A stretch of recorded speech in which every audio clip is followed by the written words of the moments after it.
दर्शकों, कुछ दिनों पहले आपको याद होगा लखनऊ का वो कांड जहां अवैध रूप से डेयरी चलाई जा रही थी और जब पुलिस वाले वहां गए तो कैसे पुलिस वालों पर हमला किया गया। वो छोटे छोटे बच्चे वो पुलिस वालों का गला दबा रहे थे, लेकिन ये योगी की पुलिस है, ये तुरंत एक्शन लेती है। वो जो हुड़दंगी थे, दंगाई थे, उपद्रवी थे, उनको पकड़ा गया है, उनके खिलाफ मुकदमे दर्ज किए गए हैं। और आज जब कोई धमकी देता है कि दंगा करवा देंगे तो मैं कहता हूं आओ बच्चों थोड़ा दंगा करवा लो, मैं तुम्हें दंगा कराना सिखा देता हूं कैसा दंगा होता है। जहां नाबालिग बच्ची के साथ में कुकर्म किया गया और वहां भी जो आरोपी थे वो उसी समाज के थे, अल्पसंख्यक समाज जिसको ये कहते हैं, जिसको ये अपना वोटर मानते हैं। वहां कोई नहीं गया, ना समाजवादी पार्टी के नेता गए, ना आजाद समाज पार्टी के नेता गए। क्यों भाई? वो आपके पीडीए का हिस्सा नहीं है। जो पीड़ित है आप उसके साथ में खड़े हैं, आपको हर जगह जाना चाहिए, जाइए, हर जगह जाइए। आप वो सिलेक्टिव अप्रोच क्यों है कि जहां जो अपराधी है वो आपका वोटर है, अगर वहां आप नहीं जाएंगे या फिर आपका वोटर नहीं है, आप वहां दौड़े दौड़े चले जाएंगे। जातिवादी चश्मे से सब कुछ देखा जाता है, आपको मूर्ख बनाया जाता है चंद वोट्स के लिए, चंद व्यूज के लिए। याद करिए, सो करके ही 12 बजे उठते थे, 2 बजे तक तैयार होते थे, 5 बजे फिर जिम में चले जाते थे। तो जनता के लिए कहां उनके पास फुर्सत थी?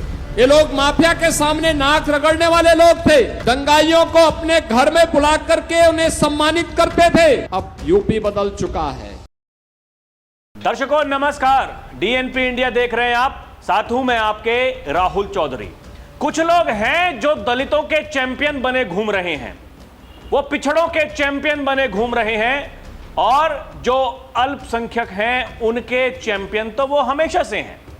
लेकिन दर्शकों क्या है कि 2027 का विधानसभा चुनाव, एक तरफ बाबा सबका साथ सबका विकास की बात कर रहे हैं, तो कुछ लोग हैं जो लगातार जाति को जाति से लड़वाने का काम कर रहे हैं।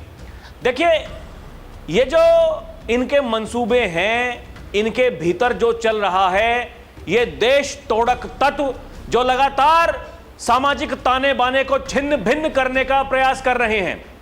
दर्शकों, इनकी असलियत आपके सामने लाना इसलिए जरूरी है क्योंकि ये जब जब सत्ता में थे, ये प्रदेशवासियों के सामने पहचान का संकट खड़ा करते थे।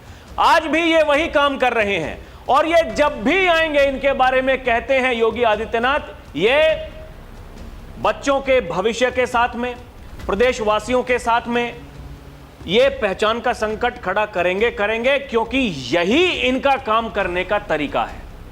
दर्शकों, कुछ दिनों पहले आपको याद होगा लखनऊ का वो कांड जहां अवैध रूप से डेयरी चलाई जा रही थी और जब पुलिस वाले वहां वो जो डेयरी में अवैध रूप से भैंस रखी हुई थी उनको जब्त करने के लिए गए तो कैसे पुलिस वालों पर हमला किया गया। वो छोटे छोटे बच्चे वो पुलिस वालों का गला दबा रहे थे।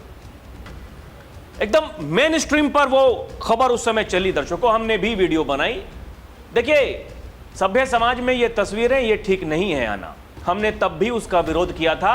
और देखिए, अब जब पुलिस एक्शन ले रही है, वो जो भैंसें पकड़ी गई थी जब उनकी नीलामी हो रही थी, तो समाजवादी पार्टी के और ये आजाद समाज पार्टी के कार्यकर्ता वहां जाकर के इन्होंने हल्ला करना शुरू कर दिया। लेकिन ये योगी की पुलिस है, ये तुरंत एक्शन लेती है।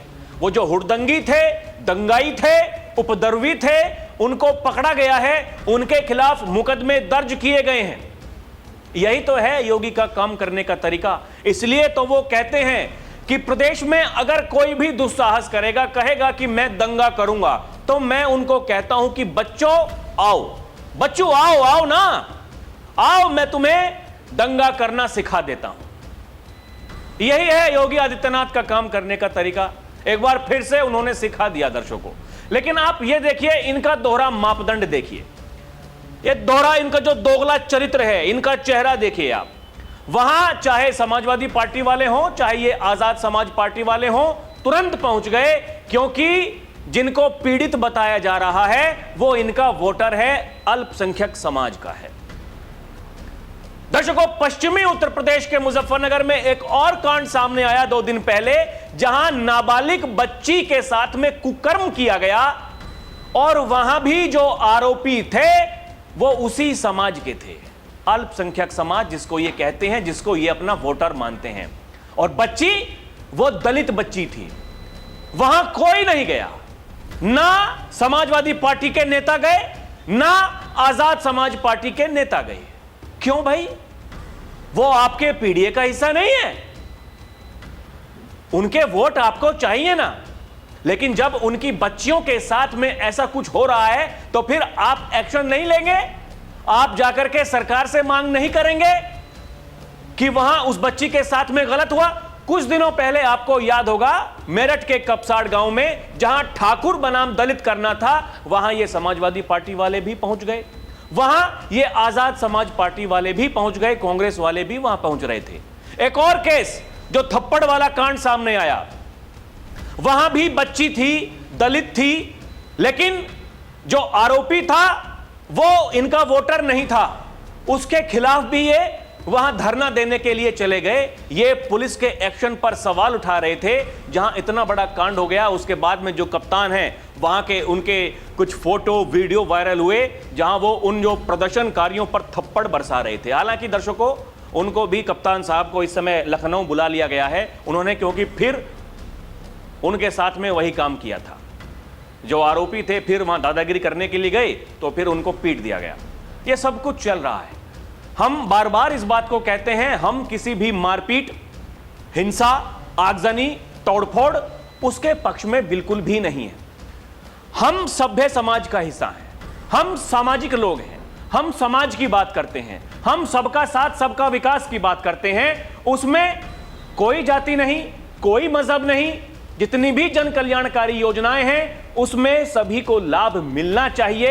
यह हमारी इच्छा है, हम यही चाहते हैं। और दर्शकों, हम बार बार इस बात को कहते हैं, जब ये विपक्षी, ये विरोधी इस बात को कहते हैं कि आतंकवाद का कोई धर्म नहीं होता, आतंकियों का धर्म नहीं पूछना चाहिए, तो फिर अपराधियों की जाति भी नहीं पूछनी चाहिए। अपराधी अपराधी है, वो किसी भी जात का हो, किसी भी मजहब का हो, लेकिन जातिवादी चश्मे से सब कुछ देखा जाता है।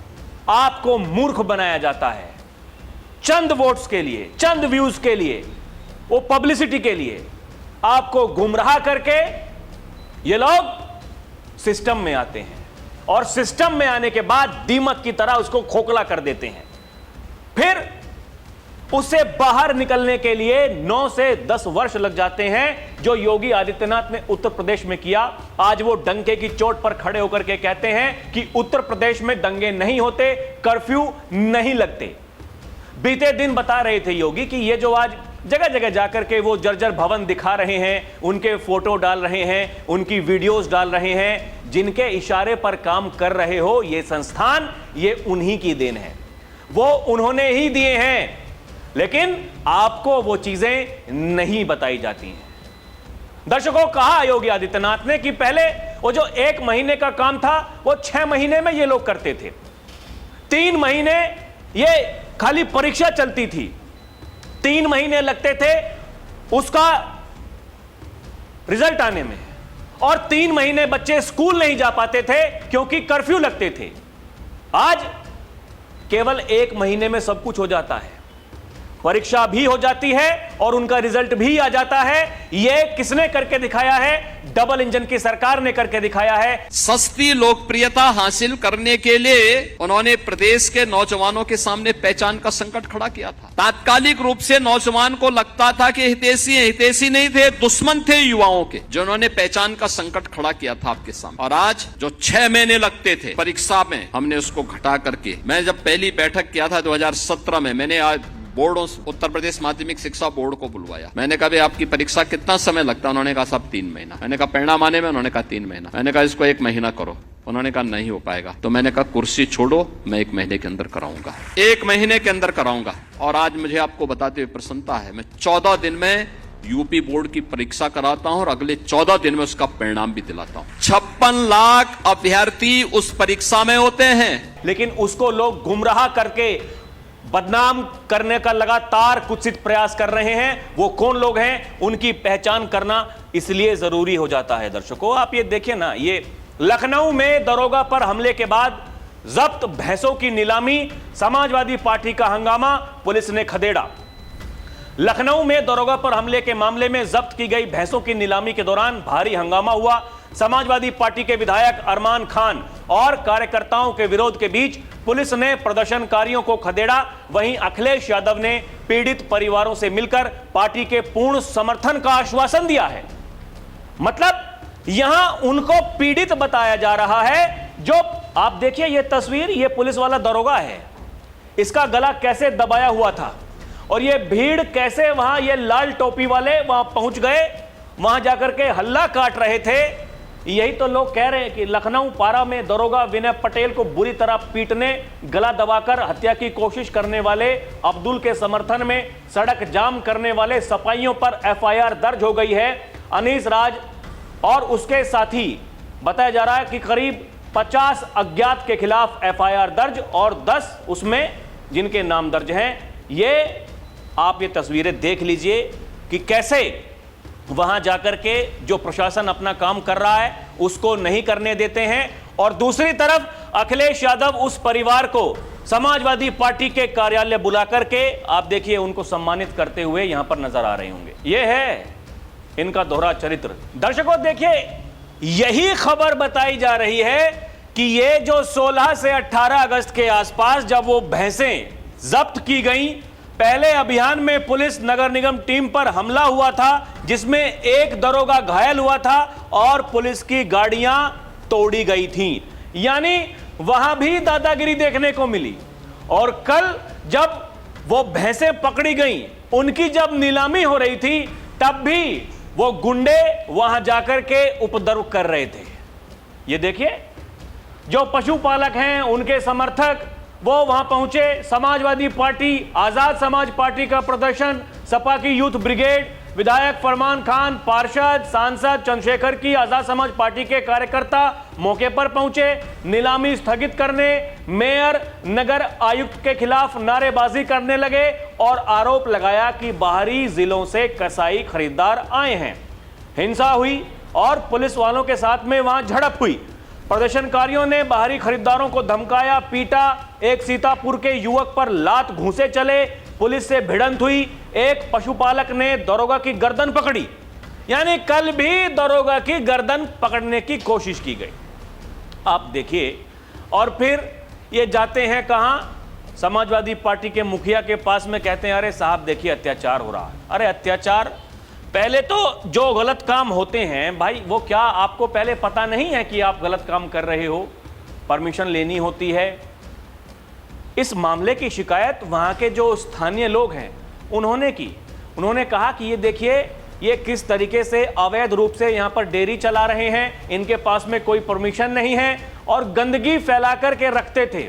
जब शिकायत हुई, नगर पालिका के पास में वो शिकायत पहुंची, उसके बाद में कार्रवाई करने के लिए जब पुलिस गई तो पुलिस वालों को पीटा गया, उनकी गाड़ियों में तोड़फोड़ की गई और फिर वही लोग पीड़ित बन जाते हैं। दर्शकों यही देखिए, लेकिन 12 प्रदर्शनकारी अभी तक गिरफ्तार कर लिए गए हैं। बड़ी बात यह है, जो उपद्रवी दंगाई वहां पहुंचे थे उनमें से 12 लोगों को गिरफ्तार कर लिया गया है और की भी तलाश पुलिस कर रही है। पुलिस का कहना है कि किसी को भी छोड़ा नहीं जाएगा।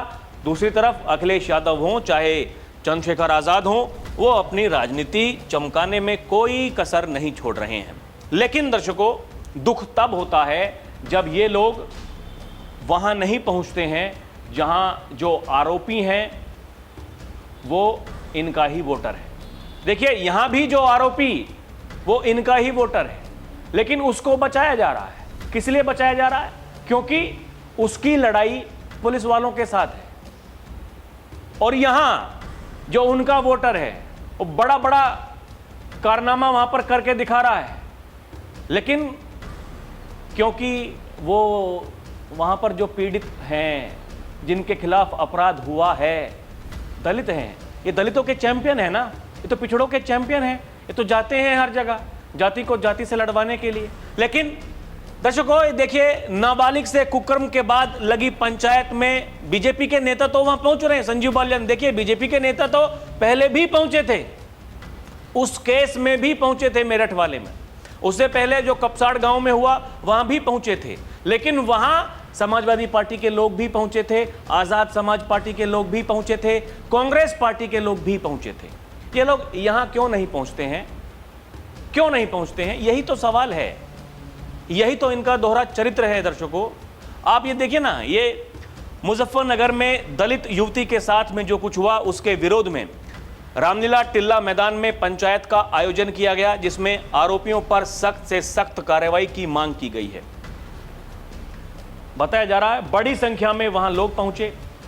तेज बारिश के बावजूद आरोपियों पर कड़ी कार्रवाई, पीड़ित परिवार को न्याय दिलाने की मांग को लेकर आयोजित पंचायत में स्वामी यशवीर महाराज, यूपी सरकार में राज्य मंत्री कपिल देव अग्रवाल और पूर्व केंद्रीय राज्य मंत्री संजीव बालियान भी शामिल हुए। क्या यहां आजाद समाज पार्टी को नहीं जाना चाहिए था? क्या यहां समाजवादी पार्टी के डेलीगेशन को नहीं जाना चाहिए था? सवाल है दर्शकों। यह बताया जा रहा है यशवीर महाराज ने पंचायत में आरोप लगाया कि युवती को नशीली दवाएं देकर उसके साथ लगातार कुकर्म हुआ और फिर वीडियो बनाकर उसे ब्लैकमेल किया गया। मामले की गहराई से जांच कर सभी आरोपियों और कथित नेटवर्क के खिलाफ कार्रवाई की मांग की गई है। साथ ही फास्ट ट्रैक कोर्ट के जरिए जल्द सजा दिलाने की भी मांग हुई है। पुलिस की कार्रवाई, देखिए पुलिस की कार्रवाई यहां भी हुई है और पुलिसिया कार्रवाई वहां भी हुई थी जहां ये राजनीति चमकाने के लिए गए थे। पुलिस ने कई टीमों को लगाकर करीब 600 सीसीटीवी कैमरों की फुटेज खंगाली। 21 अगस्त की शाम युवती को सकुशल बरामद कर लिया गया। युवती की बरामदगी के बाद पुलिस ने मामले में गंभीर धाराओं की बढ़ोतरी की है। एसएसपी के मुताबिक मुकदमे में जितनी भी धाराएं लगी हैं वो सारी गंभीर धाराएं हैं और SC/ST एक्ट की धारा भी लगाई गई है। पुलिस ने मुख्य आरोपी नाजिम को मुठभेड़ के दौरान पैर में गोली लगने के बाद गिरफ्तार किया। पुलिस के अनुसार नाजिम ने पीछा करने के दौरान पुलिस टीम पर फायरिंग की थी, जिसके बाद जवाबी कार्रवाई में वो घायल हुआ। मामले में आरोपी बताए जा रहे डॉक्टर मोहम्मद आदिल को भी गिरफ्तार किया गया है। पुलिस ने उसके अल्फा क्लिनिक को सील करने की कार्रवाई शुरू कर दी है। यानी वो डॉक्टर बताया जा रहा, दर्शकों दूसरा क्लिनिक चला रहा था, उसको भी सील किया गया है। बताया जा रहा है बुलडोजर चलने की तैयारी है, क्योंकि वहां जो पीड़ित हैं वो मांग कर रहे हैं, जो बच्ची है उसके जो परिजन हैं वो यही कह रहे हैं मीडिया से बात करते हुए कि भैया चलना चाहिए बुलडोजर। आप ये देखिए, लोग इनके बारे में कह रहे हैं कि जो मुजफ्फरनगर में हुआ उसके बाद उन जिहादियों के तो पीतल भर दिया यूपी पुलिस ने, लेकिन दलितों के नाम पर दुकान चलाने वाले कहां हैं? क्या दलित पीडीए का हिस्सा नहीं है? या वोट बैंक कुछ भी करे, बोलने पर सांप सूंघ जाता है, मुंह में फेविकोल जम जाता है। लोग इनके बारे में ये कह रहे हैं दर्शकों। देखिए, आप इस पर कुछ नहीं बोलेंगे इस मुद्दे पर, लेकिन जो भीम आर्मी चीफ हैं चंद्रशेखर आजाद, वो एक पॉडकास्ट में बैठ करके कह रहे हैं कि अतीक अहमद का बेटा अपराधी नहीं था, लेकिन सरकार ने उनके साथ जुल्म किया। यह सरकार बदले की कार्रवाई कर रही है। आप देखिए, आपके सामने है। अतीक अहमद इनके हिसाब से गुनहगार नहीं है, उसकी मौत का बदला लेने की बात करते हैं समाजवादी पार्टी के लोग। और ये आज़ाद समाज पार्टी के जो मुखिया हैं ये कह रहे हैं कि अतीक अहमद का बेटा भी, वो भी अपराधी नहीं है, वो ऐसे ही खामखां उसका इनकाउंटर कर दिया गया बदले की भावना से। कुछ लोग तो एक जो अतीक का बेटा अभी कुछ दिनों पहले सड़क दुर्घटना में चल बसा, उसके ऊपर भी सवाल उठा रहे थे, कह रहे थे ये सरकार ने करवाया है।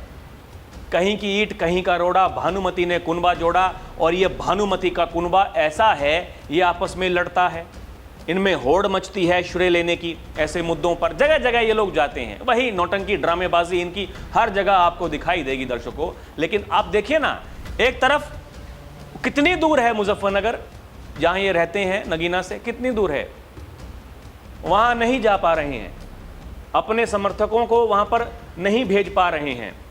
लेकिन पॉडकास्ट करने का समय है, वहां अतीक अहमद के बेटे को कह रहे हैं कि वो अपराधी नहीं है। ये इनकी हकीकत है, ये इनकी असलियत है।